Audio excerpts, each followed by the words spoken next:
Hey, did you know they made a video game starring both Arnold Schwarzenegger and Sylvester Stallone? Well, not really, but you can tell this is definitely what they were going for. The manual will try to tell you these guys are Bill and Lance, but who are they kidding? Contra is one of those games that did a good job of just taking everything that was popular at the time and putting it all together. Arnold and Stallone were huge action stars in the 80s, so it made sense to just put their likenesses into a game. You had the Predator movie influence from Arnold and the Rambo movie influence from Stallone. Oh, and add in some stuff inspired by the Alien movies just for good measure. It was originally released as an arcade game, but the NES game tends to be the one most people remember. There's a number of reasons for that, like it being the better game. At least a lot of people sure feel that way. In fact, Contra is probably one of the best examples of an NES game that was actually better than its arcade counterpart. The arcade version is still a great game, but it feels like it plays a little slower, and it has this weird aspect ratio where the length is much larger than the width.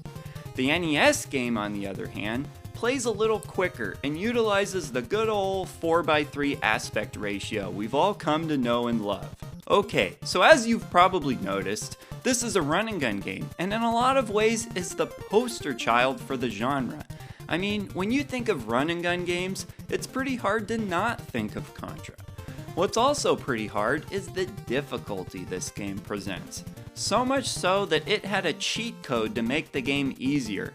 And not just any cheat code, but arguably the most famous cheat code in the history of video games. I mean, they make freaking t-shirts with this cheat code on it. They referenced it in Disney's Wreck-It Ralph movie, and so on.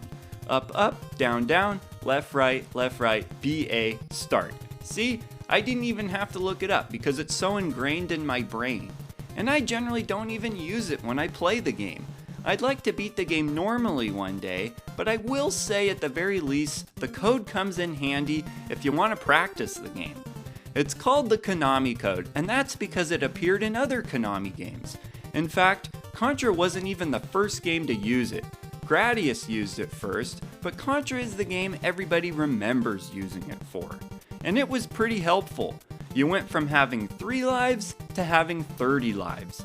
And if you're bad with numbers, I can tell you, 30 is a lot more than 3.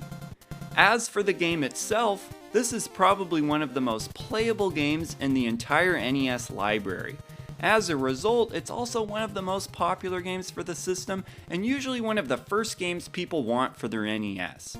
Also, it was probably the biggest omission from the NES Classics library of games, and the biggest snub according to most fans.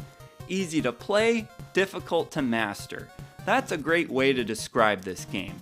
The key to this game is mastering that delicate balance between ducking and jumping to avoid bullets, while at the same time moving forward as you take out enemies as quickly as you can once you're in a position to safely do so, especially in the later levels as the difficulty ramps up. To me, the big thing that sticks out with Contra compared to a lot of other run and gun games is all the platforming involved. The game has a bunch of different things going on in the stages, and a lot of unique hazards to be avoiding as a result. There isn't just traditional platforming challenge either, with these stages that have you playing in a from behind perspective being the most notable.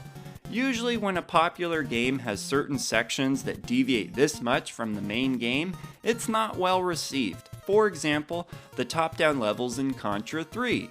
But I think these sections are pretty well done here. There's a lot of different power-ups that you can collect, and a big part of your success will depend on which ones you pick up and how long you utilize it before you lose a life and therefore lose your weapon. Now, all the different weapons can be very helpful when used the right way, but the best weapon by far has gotta be the spreader. I mean, just look at this thing. You can totally dominate with this weapon. Pretty satisfying to use this sucker after fooling around with your standard pea shooter for huge chunks of the game. It covers a huge chunk of the screen, and not only that, but for bosses can potentially do 5 times as much damage if you're close and hit them with all 5 bullets before they spread apart. It's one of those techniques you'll find yourself trying to master as you play the game more and get better at it. The game has a high skill threshold, and it's a big reason I always come back to this one. This game has really good 2-player co-op gameplay as well, making it a good one to play with a friend. Seriously though, it's kind of hard to be a fan of retro games and have never played this before. Okay, so for this video, I'd like everybody to let us know not only what you think of the game overall, but if you use the Konami code or not when you play this. So let us know in the comments, and I will see ya in the next video.